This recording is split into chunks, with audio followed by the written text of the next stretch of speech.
Kanselado ang rehistrasyon sa duha ka mga e-bike drivers sa Talisay City human masikop kay nasakmitan og gidudahang illegal nga drogas. Niyang report ni Fem Ridumabo. Unang nasikop sa miaging semana kining 35 anyos nga si alias Randy nga taga Barangay Lawaan 2 kisa nailhan nga usa ka e-bike driver.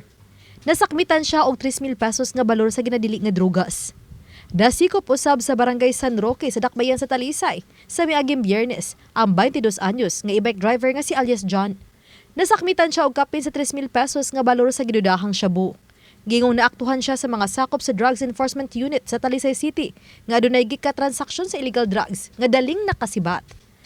Mga tukmang kaso ang gipasaka na sa Talisay City Police batok kanila. Gipahibaw ni Joy Tumulak, hepe sa City Toda, nga kanselado na ang registration sa duha ka e-bike driver samtang gi-revoke usab ang rehistro sa e-bike. Ang talis Tagalawaan dos, magdagan ni iyahang e-bike, mahalag dili na siya maoy driver, pwede ninyo ning impound.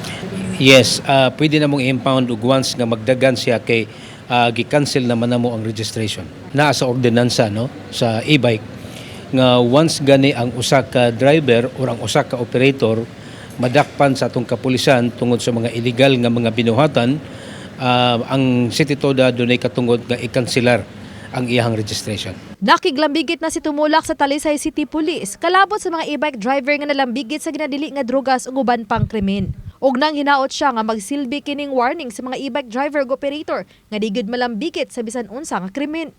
Kaysa pagsiguro ra usab kini sa kaluwasan sa mga pasahero. Agila ni siya og pahimangno ngadto sa mga nalambigit sa illegal nga drogas or ni bisan unsa nga mga krimen nga once gani nga kita madakpan unya dunay lig-ong ebidensya nga atong kapulisan, automatic nga i-cancelar ang ilang registration sa e-bike. Obani Cleofer Lumayag, Fem Ridumabo. Balitang Bisdak.